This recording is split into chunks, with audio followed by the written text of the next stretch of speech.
You're watching KMGH TV, Colorado 7. Now, live from Denver, Bertha Lynn, Ernie Bjorkman, John Keating on sports, and meteorologist Cliff Morrison. This is Colorado 7 News at 5. Good evening, and thank you for joining us. The Colorado Rockies are at home tonight against the Cubs, but our top story, how fans are now putting their lives in danger just to get to a game on time. Dozens of baseball fans may be putting their lives on the line for the Colorado Rockies. The railroad line, that is. Fans in a hurry to get to Mile High Stadium often run in front of oncoming trains or climb between rail cars if a train stops in a crossing. Now, Lance Hernandez is at the Walnut Street crossing for us, where sports fans routinely risk life and limb to get to the stadium. Lance? Bertha, it's amazing how many people routinely ignore the flashing red lights and crossing guards when they're on their way to the ball game. Now, Bronco fans take some of the same risks, but there are only 8 home games during football season. The risk is much greater with the Rockies in town because they play more than 80 home games. To some baseball fans, these lights don't mean stop, they mean run. On Walnut Street, when the crossing arms come down, the fans start running from a half block away. Those who don't make it have to wait. But some of them get impatient. So impatient that if the train stops in the crossing, they climb between the cars. Hi. I thought it was going to stop for longer than it did, so that's why we went across. But it is kind of dangerous, I guess. Well, we didn't see the end of the train coming, and we were sort of running late for the game, and it was exciting. And it was a little exciting. Psychology professor Daniel McIntosh at the University of Denver says there's a lemming-like principle at work here. So if you're in the back of a group of people and you see a couple of people cross, you may think that they know something about the train's going to be stopped for a long period of time, or that it's safe to do it. Rail safety experts say it's just a matter of time before someone's luck runs out. Because you can lose your life very quickly. Trains weigh a lot. They weigh 4,000 times your car. So the ratio is the same as if you took your car and ran over a full 12-ounce pop can. David Malachowski learned the hard way. He wasn't one of the train runners. No, I wasn't. Tell you the truth, I had a friend that died on a train moving like that, so I didn't want to, and you know, I didn't want to cross because I didn't want to die. Safety experts worry that other fans may also have to learn the hard way.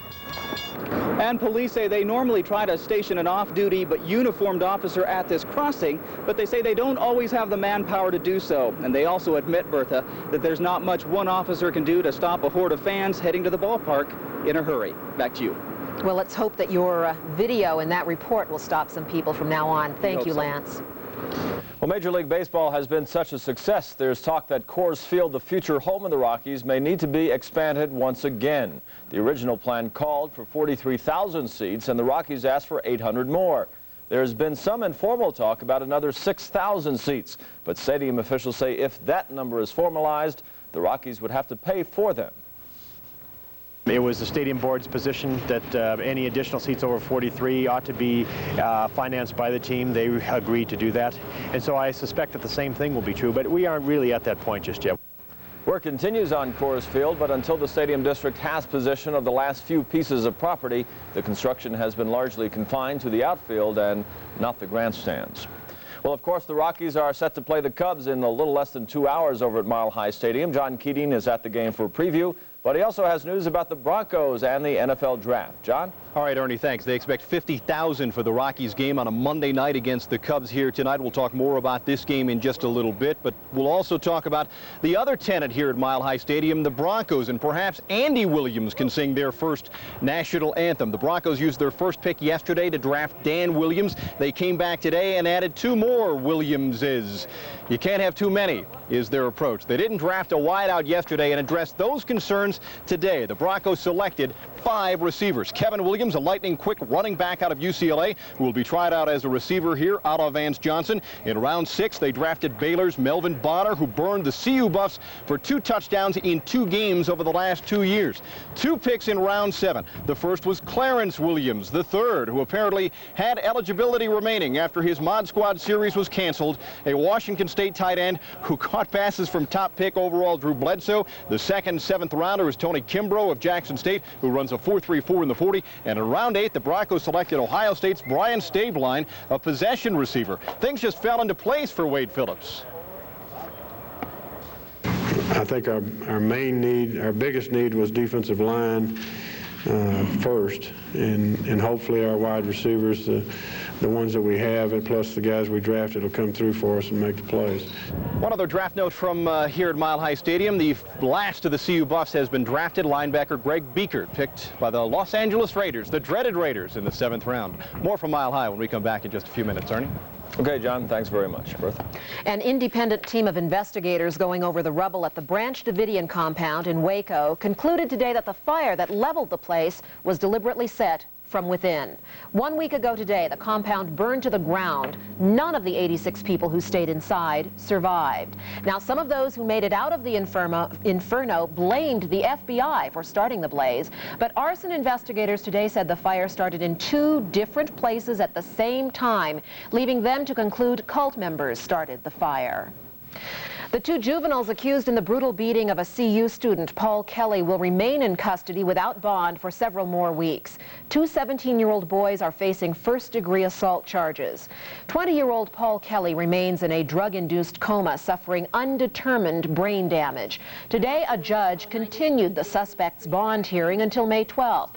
Afterwards, several friends of the suspects said the fight that caused near-fatal injuries to Kelly was a fair fight. And one of the suspect's parents said this is not the time for blame. It was a fight. We know it was a fight. I think it's, at this point, considering Paul's serious condition, irrelevant whose fault it was. Saturday, bond was set at $75,000 for a 3rd suspect, 18-year-old Justin Graber. When Pope John Paul comes to Denver this summer, not everyone will be interested in his message. Some will be out to cash in, and consumers should beware. We'll explain. And he's not a cop, but police say he helped crack a major case. We'll tell you his story when we continue, so stay with us.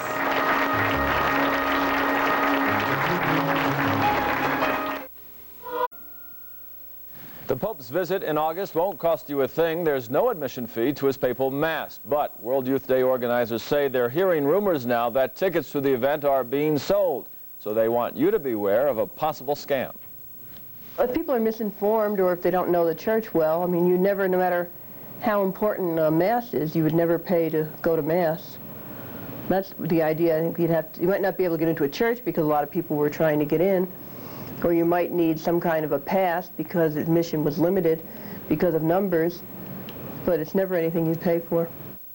Again, the Papal Mass is free on August 15th at Cherry Creek State Park. World Youth Day organizers and consumer groups are on the lookout for other scams that may pop up before the Pope's visit. Commissioners in Adams County have enlisted Congressman Wayne Allard in their latest attempt to change the location of the cargo complex at Denver International Airport.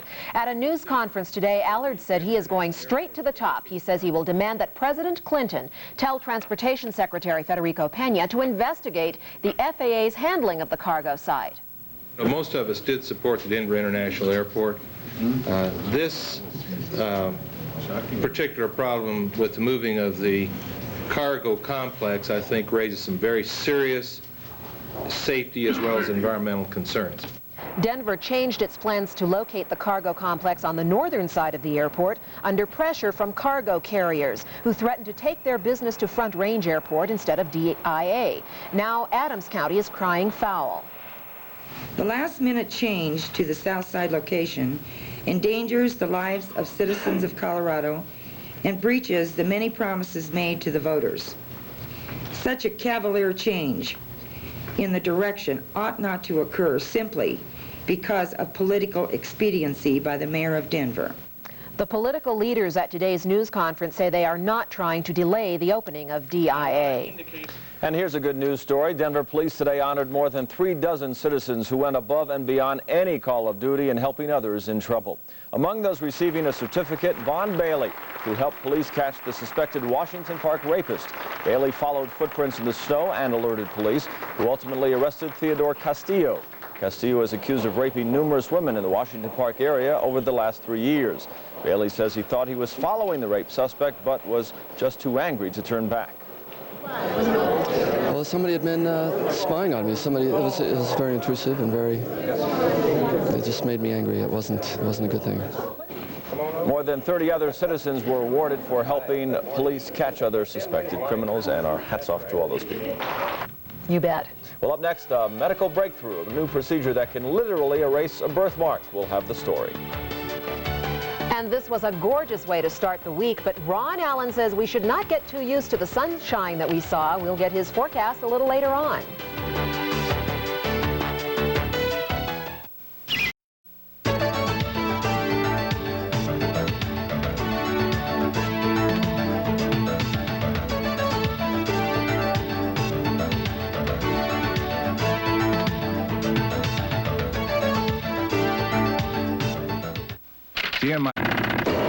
Her husband had been murdered, and when the investigating officer showed up at her house, he flashed his badge and stole her heart. But now she's claiming that he lured her to bed and then left her. The murder case is in big trouble, and so is the cop. The wrong arms of the law. And English teacher by day, body English by night on the next Hard Copy. Hard Copy, following Inside Edition, tonight on Colorado 7. In health news this evening, a new breakthrough for unwanted skin blemishes and birthmarks. Doctors have been using the technique on burn patients. The process has now been refined for large deforming birthmarks that not only can be unattractive, but very dangerous. 5-year-old Elizabeth Morales is a cute little girl, but there was nothing cute about the birthmark she used to have on her back. It was dark, it had patches of other birthmarks on it, and then to top it off, it had hair on it. And these birthmarks, or giant nevi, can turn into skin cancer. And so we have both a cosmetically very horrifying looking thing, and also a risk for changing into cancer. So you couldn't have a worse situation. The solution, a cultured epithelial autograft, CEA for short. It's a sheet of skin grown from a tiny piece of the patient's own tissue. And from a small postage stamp sized area of skin biopsy, we can actually grow in the laboratory enough skin to resurface almost the entire body. Using a technique that's been successful with burn patients, the damaged or pigmented skin is removed, and the area is covered with squares of cultured skin. They're so unlike anything you've ever dealt with before, and so unusual that you almost can't believe that this is real. But the results can be real enough. This is a burn patient before, and this is 9 months after. Elizabeth is still healing. A pressure suit helps control the scarring. My hopes are high already. There's no way to turn me down because she's done so well. I mean, the doctors are all so happy on how she recovered. Other techniques can sometimes be used for people with birthmarks like Elizabeth's, but when those aren't an option, CEA may be the answer. The doctor says very few hospitals are using this new technique, but he hopes it becomes more common in the next few years. What a fantastic story. Great, really great. Our old buddy Ron Allen is here to fill us in on the weather. We had blue skies today, but we shouldn't get used to that? No, I would say not. As a matter of fact, it's gray enough now that there's some sprinkles coming down, so things might change a little bit. In fact, we're counting on a lot of rain on Wednesday. Between here and there, though, I think we're okay. Let's take a look at the numbers and see what's going on. Officially now, we're at, where are we? This is Confluence Park, right? Mm-hmm. It is. And no kayakers, everybody take it easy out there. It's not time yet. Boy, this water's really cold running off of here, but it looks great. 73 is the current reading. Northeast wind at 9, 15% humidity, and a steady barometer. The Denver high today, great, 76 degrees. It's been a long time since it was that warm. Our normal would be 65, and the record back in 1981 was 84 degrees. In the suburbs now, we're looking at mostly, well, look at Estes Park, 58 degrees. It's 74 now in Broomfield, Golden at 70, and Lakewood at 69 degrees. And around the state, things have really warmed up overall, even in the high country. In fact, the current reading in Aspen is 62 degrees. Steamboat is in the mid-50s. Fort Collins, you have 70. Same for Lyman. It's 77 in Pueblo right now.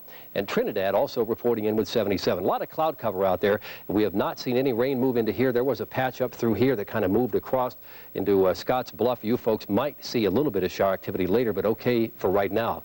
Here now is a stationary front that's kind of locked down, and you see we started out with a nice day, then the clouds rolled over, and bingo, we've got cloudy conditions. But I don't think we're going to see anything as far as significant rainfall. This, however, is a different story. This is a lot of rain. These are really severe thunderstorms here.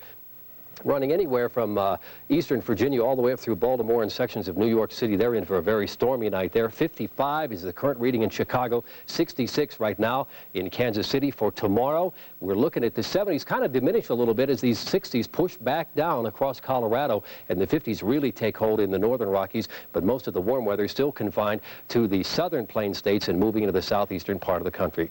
Now, 60s will be the forecast high for the front range of Colorado tomorrow, and that'll hold also for the west. In the extreme northern part, there could be some upper 40s for highs. The rest of the mountains in the 50s, and we're looking at cloud cover increasing during the day tomorrow, and you know what that means. There is a better chance of rain tomorrow, certainly, than there was today. Here's the Denver forecast. We're going to go with mostly cloudy skies and only breezy conditions tonight. Might be a little sprinkle, but it won't amount to anything. The low tonight will be 45 degrees. When we get to Tuesday, better chance of late day showers for tomorrow than today. And Bertha, don't get spoiled about those 70s. It's only 63 for the Tuesday high tomorrow. And let's turn the page and see about the rest of the week. Rain for sure on Wednesday, back to the 70s for Thursday and Friday.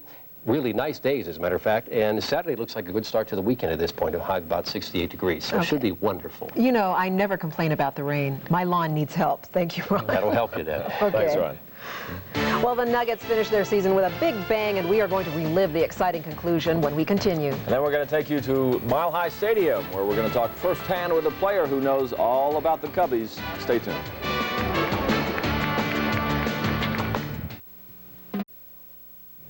Well, just a little over 90 minutes away from the game over at Mile High Stadium. The Rockies host the Cubs tonight. Is it okay to say the Cubbies? Sure. All right, the Cubs are here, and John Keating is there with a preview. John, I don't want to embarrass you, but that game, the pre-show game you guys had on Saturday, was just wonderful. Thank you very much. We'll take all those compliments you can throw at us, and we'll catch most of them. As we hope that the Rockies will catch most of what they see here tonight. Long before the birth of the Rockies, many people will tell you that this was a Cubs town. They expect 50,000 here tonight for the first ever meeting between the Cubs and the Rockies here in Denver. It should be a great matchup. Don Baylor will throw his ace, David Need, against Chicago. Need coming off two great starts, will be opposed by Chicago's Mike Harkey. Now, ironically, it was Colorado catcher Joe Girardi, the former Cub, who helped Harkey get to this point. And in 1991, I hurt my back and he hurt his shoulder, and we lived next door and we were miserable the whole year together. But did you have to push him a little bit to keep him going? I think we pushed each other. You know, during rehab, I rehabbed for 4 months and he rehabbed for 15. It can be some long times, and we helped each other out a lot. It's a 7:05 start here at Mile High, and of course we'll have the highlights tonight at 10. Across the street at Big Mac, the Nuggets began looking ahead toward next season. When they gathered for their final meeting today, they were greeted by this huge thank you from the front office. Their final duties were the autographs that the team will need over the offseason to keep interest building. All they need to do is really keep showing the finish of last night's thrilling season-ending win over Phoenix. Listen to KOA's Jerry Schimmel explode. Here comes CJ. Nuggets down by 1. 5 seconds left. Jackson dribbles right side. Leans in. Right corner to Macon. Back out Jackson. Shoots the 3 away. Good! It's good! He has done it again! Chris Jackson with the 3 at the buzzer to win it! The 36th win of the year, easily the most exciting for the Denver Nuggets. Now, the NBA's regular season finished, of course, last night. So did the career of Ron Rothstein as Pistons coach. The team didn't make the playoffs for the first time in 10 years. The players didn't like Rothstein. He got the gate today, fired after just 1 year. And as we told you at the top of the show, the Broncos completed the draft. They came up with 5 wide receivers. Wade Phillips says he'll throw them all against a wall and see who sticks. Ernie and Bertha, back to you. Doesn't sound very comfortable. Thank you, John. Okay. Thanks, John. Well, when we come back, a look at our top stories. Rockies fans putting their lives at risk trying to get to the game. We'll explain. Stay with us.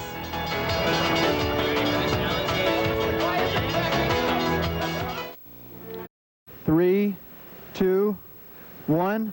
Solid rocket ignition and liftoff. Liftoff of Columbia on a voyage to the future. A perfect liftoff this morning at Cape Canaveral. The Space Shuttle Columbia will spend 9 days in space conducting dozens of scientific experiments. This is a joint mission between the U.S. and Germany. 2 Germans are members of the crew. And one more look at our top stories tonight. Police are concerned about a situation outside Colorado Rockies games. Fans are apparently taking a shortcut to get to Mile High, walking in between train cars. It's a dangerous practice happening more and more often, especially at the Walnut Street crossing. Police say those trying to beat the train are putting their lives at risk. Also, some bogus tickets are apparently on the market now for the Pope's visit to Denver this summer. The ticket is supposed to get you into that papal mass down at Cherry Creek State Park, but the catch is the mass is free, open to the public. There are no tickets for sale. We're not guaranteeing that it won't be crowded, but you don't have to have a ticket to get in. I think we could guarantee that it will be crowded. It will be very crowded. That'll do it for this edition of 7 News at 5. Thank you for joining us. Stay tuned. CBS News is next, and we'll all be back at 10. See you then.